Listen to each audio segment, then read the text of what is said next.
Hello, friends. One of my favorite memes is a picture of a sign that says, "Mom always makes me lick the bowl."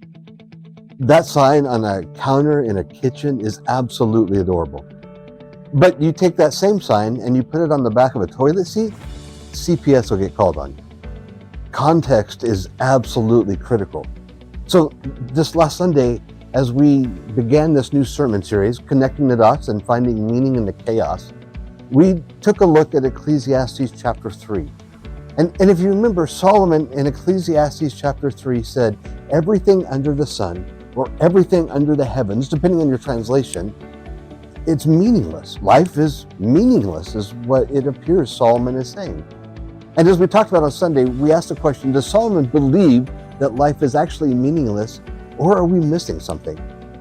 Initially, as I was writing the sermon, I wrote a story with the help of AI to help illustrate the importance of context. But I had to cut that story out because the sermon simply got too long, and I thought I would just include it here. That's the fun part, is I get to add stuff that I had to cut out. Now, please remember, I'm a recovering English teacher, and so to help us to understand what Solomon is doing in this passage, with the help of AI, I wrote a story about a church family in Nampa, Idaho, with pastors named Libby, Bud, Tony, and Scott, who are trying to convince the congregation that it's a good idea to install a zip line and a bounce house in the fellowship hall. Now, before you get too excited, it's a make-believe story, although Libby would like it to not be.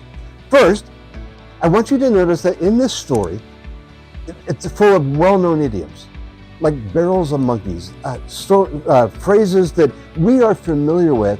But if you don't have context for the idioms, the story makes no sense. Now, as I tell this story, imagine that 2,000 years from now, someone had the misfortune to find this video. And they didn't speak our language, they didn't understand our culture, and they tried to translate this story. They would have no idea what the story is actually about. They would not understand anything about the story without knowing the idioms. This just illustrates the point that I made on Sunday. Understanding this phrase and phrases like this helps us to understand Scripture better. So here we go. Once upon a time, in a town in Nampa, Idaho, a tight-knit congregation of a Nazarene church, it was divided. The serene voices of Sunday harmony were overwhelmed by a cacophony of passionate arguments, punctuated only by the competing voices of Pastor Bud, Pastor Libby, Pastor Tony, and Pastor Scott. The cause? An audacious proposal to install a zip line and a bounce house in the fellowship hall. Now think about it, Pastor Tony urged. It will be so exciting for both the kids and the adults. It'll be a game changer for our community. Pastor Libby, known for her spirited ideas, chimed in, "We need to quit cold turkey on our dole gatherings. This is exactly what we need to inject some life into the church, to kick it in the tail." Scott, usually the quietest among the pastors, finally spoke up as if the cat had been holding his tongue. "Folks, please hold your horses. We can discuss the logistics of funding and the safety-related issues to this idea later." Now, despite the enthusiasm, the elephant in the room was hard to miss. Deacon Harold stood up, always known for his bluntness. What happens when old Mrs. Baxton uses a zip line and ends up like a bull in a china shop, crashing into everybody, knocking over walkers and baby chairs? And murmurs began to spread through the room. "Harold, why do you have to be such a wet blanket?" complained Sister Marie from the back of the sanctuary.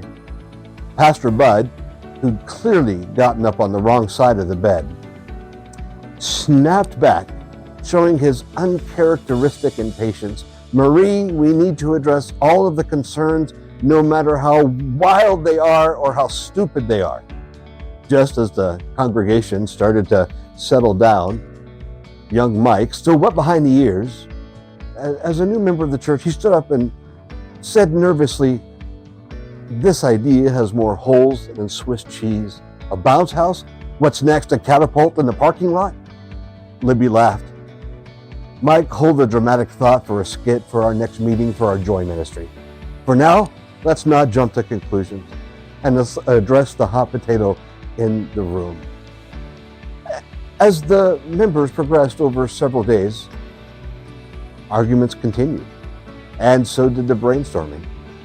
And the arguments, they started small, but then they got really big. As the tail began to wag the dog, Pastor Tony ultimately lost it, went bananas trying to rein everybody in. Pastor Scott, an avid advocate of practicality, showed the blueprint. And he said, we won't spend one dime beyond our regular donations. This isn't some pie in the sky thinking. We can do this, folks. And then amid the back and forth debates, Sister Alice, however, someone got her goat. And with her persistent pessimism about logistics, she says, there is nothing but monkey business here. A zip line? What's next? A Ferris wheel in the foyer? Bud, trying to maintain order, felt like he was running around like a chicken with his head cut off. Please settle down, he bellowed. Kids' activities are not sacred cows, but they are crucial for our future and for the growth. Finally, after what felt like an eternity of disputes, they held a vote. It was neck and neck. But with Pastor Libby pulling a final straw moment, demonstration of safety and excitement, they got the approval by the skin of their teeth. Almost half of the congregation bit the dust in the first trial run. The survivors pulled the wool over their own eyes and finally came around appreciating the bold initiative proposed by their proactive pastors. The end. Now, again, I want to invite you to think about that story and all of those idioms in there and ask the question, would somebody actually understand what we're saying? And please do not call the DS and tell him that we are going to build a Ferris wheel in the foyer. But if someone who didn't speak English 2,000 years from now came across the story, how well do you think they would understand it? And how often do you think we misunderstand what Scripture is saying because we don't understand their idioms? Context is king.